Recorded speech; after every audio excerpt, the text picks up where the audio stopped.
Just 2 months after the Kennedy assassination, the teenage culture of the most distinct and studied generation in history was introduced to the phenomena of the Beatles. Like an innocent child groping in the dark, or a lonely pedestrian caught suddenly in a high wind, will grasp for the first support they come upon.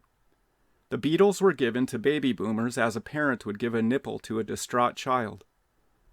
The introduction of a prescribed cultural shift, precipitated by a pacifying trauma, was nothing new to the social engineers. Carried out for thousands of years in multiple civilizations, and with varying degrees of sophistication, the present psychological technocracy had been honing the practice for decades in the Soviet Union. It was brought to a fine point in the brutal remolding of the shell-shocked collective mind of post-war Germany with the Morgenthau Plan, and had been carried out with a more subtle but no less effective design in the United States since 1945. With the advent of the atom bomb came the realization that humanity's existence was not in the hands of a benevolent deity any longer. The horror of World War II and the possibility of total annihilation without exception created a blank slate, a cultural Big Bang. In fact, the term Big Bang was coined in 1949, which the social engineers could use to formulate an artificial genesis process and use it to implement gradually and deliberately a 50-year plan of degeneration. The goal of this agenda was to bring the West to a homogeneous state of subjection to a global cabal thousands of years old. In the 50 years previous to the end of the war, the cultural alchemists had patiently prepared the ground by infiltrating the foundations, institutions, and universities of countries that had previously excluded them. Beginning with cries of discrimination and once gaining a foothold using nepotism, they gradually took over the nodes of power that had heretofore nurtured a society dedicated to a freedom and progress unmatched in known history. We have been conditioned to believe that the factors with the most influence on our day-to-day lives are those involving economics and politics. Before the second half of the 20th century, this was certainly true, and the influence of media could be seen as peripheral and subsidiary to the forces of big business and government. Yet along with the advent of new forms of media like radio and cinema, with recording innovations and cheaper methods for mass production of printed material, came an increasing monopoly of this media by the cabal mentioned above. Publishing houses, movie studios, the creation and promotion of popular music, all of these came under the undeniable control of a small tribe who had been hammered for millennia with the idea that the rest of the world, considered animals in their religion's caste system, was there to serve them. The motto of RCA, the Recording Corporation of America, quote, "His Master's Voice," printed above the classic logo of a dog with its ear to an antique record horn, becomes less enigmatic in this light. RCA would later morph into a subsidiary of defense industry giant EMI, owner of the Beatles' own Capitol Records. This instance of an alliance between the defense and recording industries certainly throws light on the fact that all of these forms of media were seen by the tribe as weapons in an arsenal they would use in nothing less than the destruction of Western civilization and the formation of a new humanity totally disconnected from its divine self. The use of trauma to initiate cultural change is only one of many methods, and a comparatively simple one, used to manipulate and bring a people into position for the next phase of an ongoing operation. But the example of the Beatles and how their introduction was used in conjunction with the assassination is one I use here because this particular point in the 50-year plan, truly one of major significance that there would be no return from, involves so many elements that characterize the overall progression of inorganic devolution.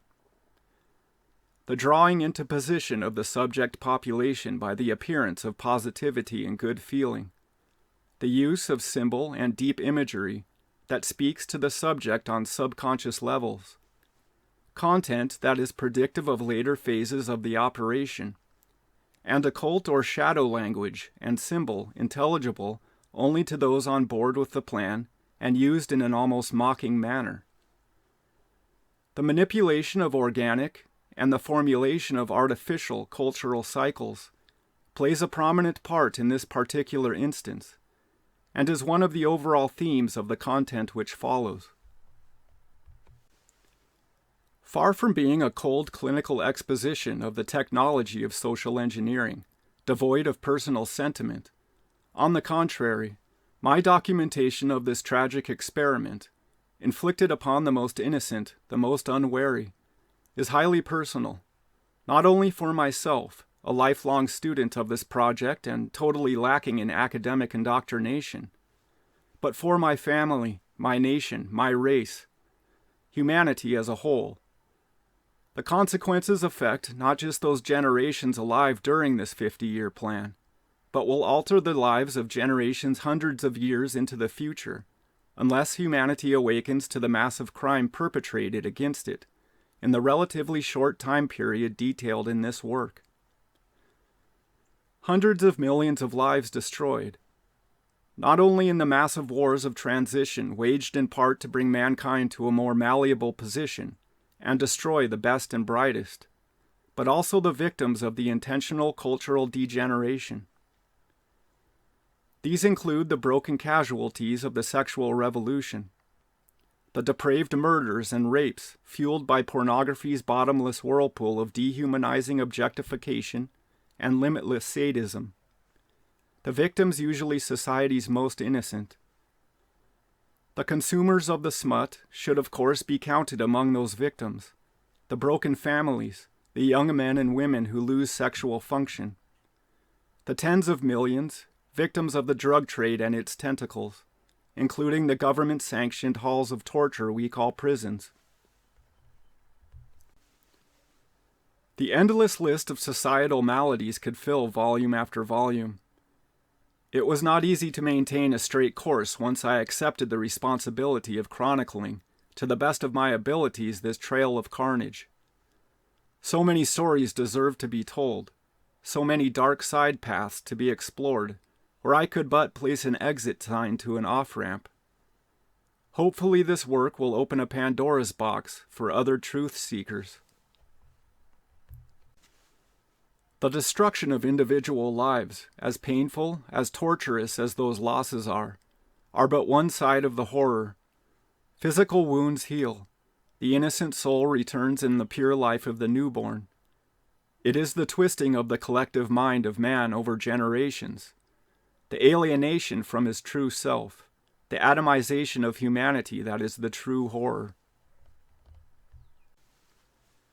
What is being discussed here is truly a cultural alchemy, the intentional degradation of man from gold to lead, from divinity to decay, the path from individual beauty in the kaleidoscopic expression of the source of all life, to homogeneity and slavery to the basest of our desires. Why this was done is simple to explain. In a word, greed. Not just for material wealth as they would have us believe, but for power. Not just for an individual, but for a tribe, who truly epitomizes the racial supremacy they project on their enemy. My purpose is to explain how. How did our families fall apart? How did our society fall apart? How did our culture get turned on its head, not just once, but over and over again? How was the wool pulled over most of our eyes so deftly that most thought these changes were only occurring to them, while they were clearly happening to their neighbors? My hope is that through this exposition, you can come to an understanding of some of the tragedies of your life. That they were not your fault, not your parents' fault, not your children's fault. My deepest wish is that you can forgive yourself and your loved ones, that you can come to an understanding of the distorted streets and blind alleys you spent most of your life in, and begin walking in the true path of your immortal soul. The truth is that in reality the tribe is only a reflection of our own materialism. They survive as they are only because we fall victim to our own base desires and addictions, which they profit from. It is not only our salvation for which we strive, but mankind as a whole. Many of the components of what will be touched on have been explored thoroughly in other works. The promotion of base sexuality for social control, Libido Dominandi, E. Michael Jones. The domination and manipulation of psychology and anthropology by the tribe in the early 20th century, The Culture of Critique, MacDonald.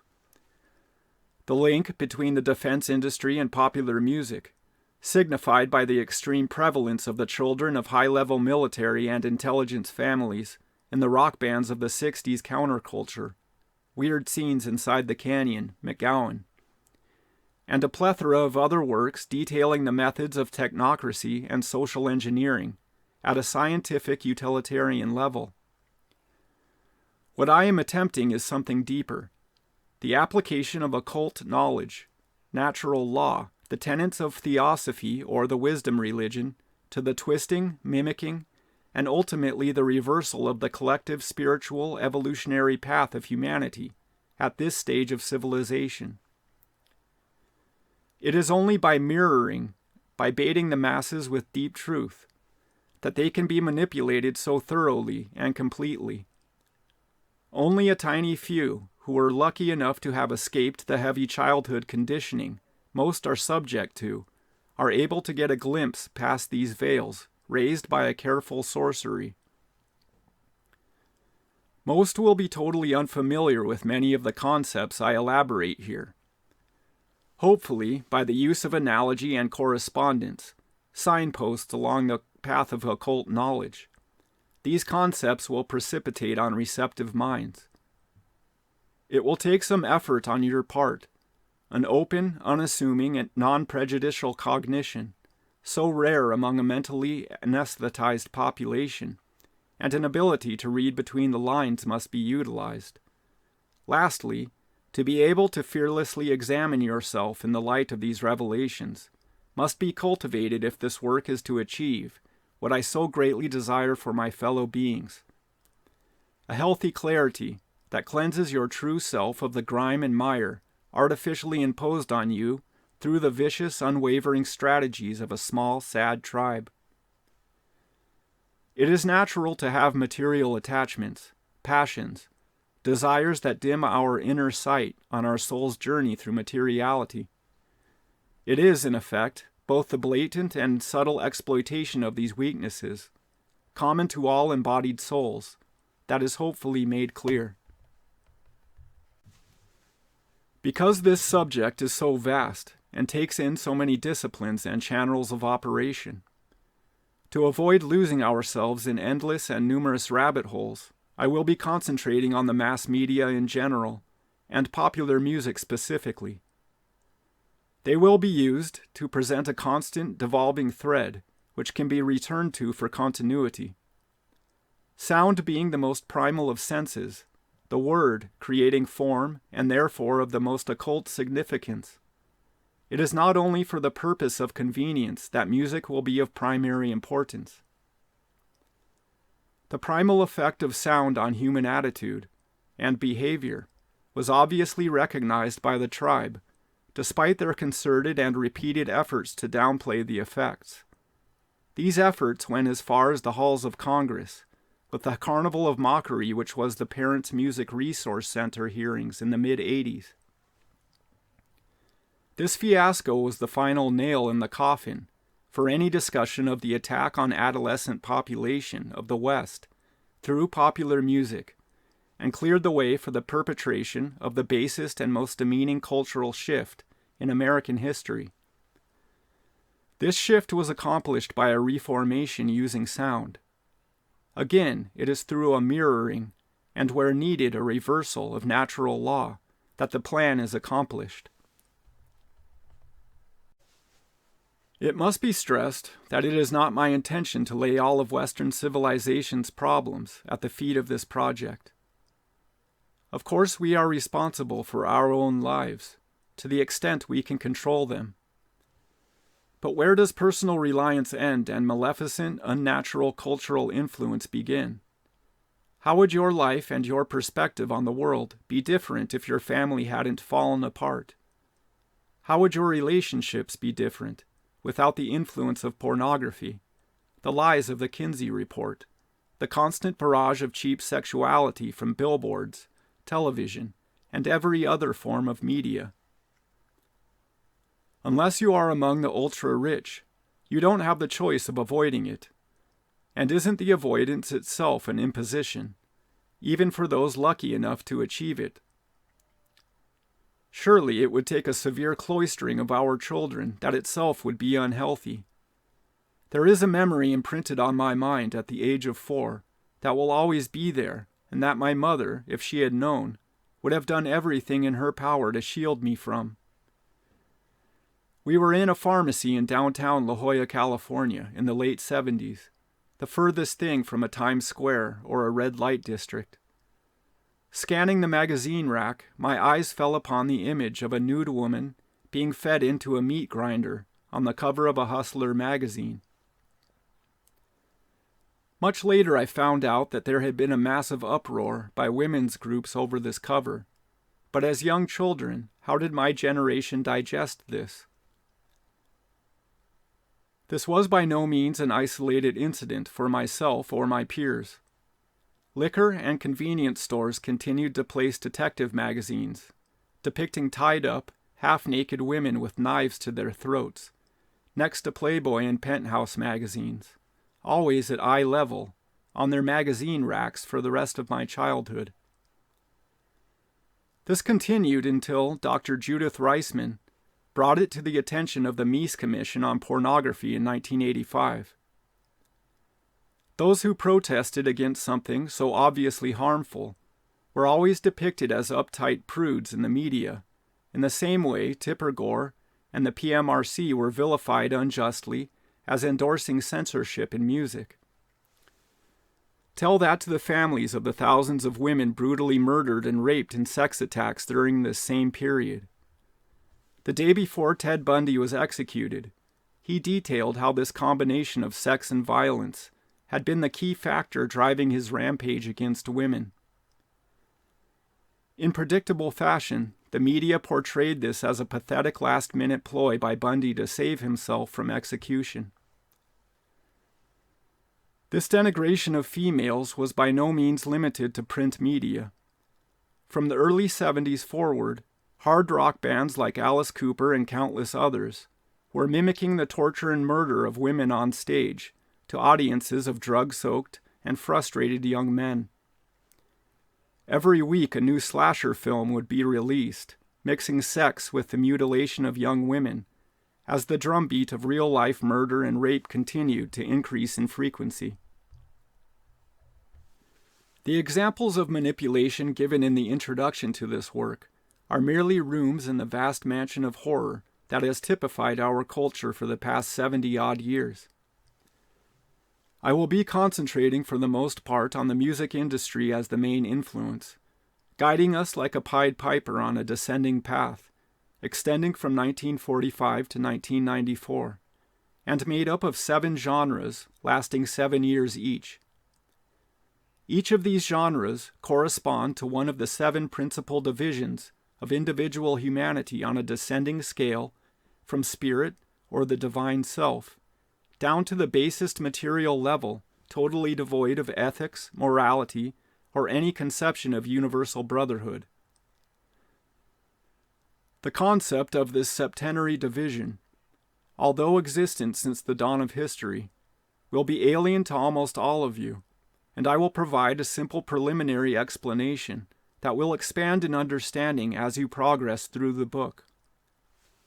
Similarly alien to most will be the concepts of organic and manufactured cycles, and how these cycles are manipulated for the achievement of an agenda. This will also be explained in a hopefully simple manner, where the septenary and cyclic concepts intersect, for a complete understanding of the operation.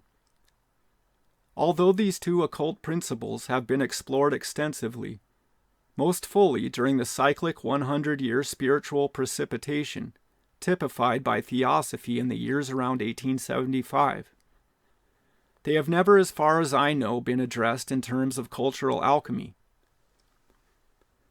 As much as those mystical personalities foresaw of our current period, I have never seen evidence of any prediction of the total monopoly that we witness today by one small group of so many centers of power. Finally, the overarching question which should shadow our exploration is this: why is this occurring, and is it a natural part of our evolution? Is it some kind of existential evolutionary challenge? Is it a sifting of humanity? Is it a separation of the wheat from the chaff? Will those who have fallen for this long con have to repeat the grade? Obviously, this work is not for the nihilist, or those who do not believe that there is no purpose to our existence. If you believe we are a biological mistake, or a cancer upon the earth, you should put the book down now. This book was not written as some kind of conspiracy porn. It is the fruit of extended suffering and constant, fearless questioning.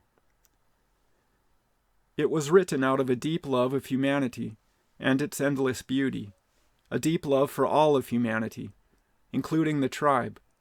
For I do believe there is a purpose to this conflict, so characteristic of this dark material age, this Kali Yuga.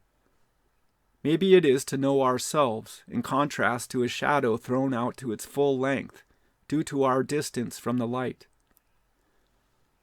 We can never truly know our real home until we have left it, as the fish has no idea what water is until it is gasping on the beach. One thing is certain: this is not the first time this agenda has been attempted. It succeeded and lasted for over 200 years during the Hyksos period in Egypt, thousands of years ago. It lasted over 70 years in the Soviet Union. The former ended in a violent expulsion told of in the self-serving and distorted biblical tale of Exodus. The latter ended in a long whimper, the tribe making off with the spoils of a destroyed and degraded people. What we are witnessing today for the first time is the formula carried out on a global scale and with the most advanced technology. We are quite literally in a death grip. No, this is not written for your entertainment, but it is my hope that within these pages, along this shadowy path, you will glimpse some of the beauty of humanity, of universal brotherhood, in contrast to the tribal animosity detailed here.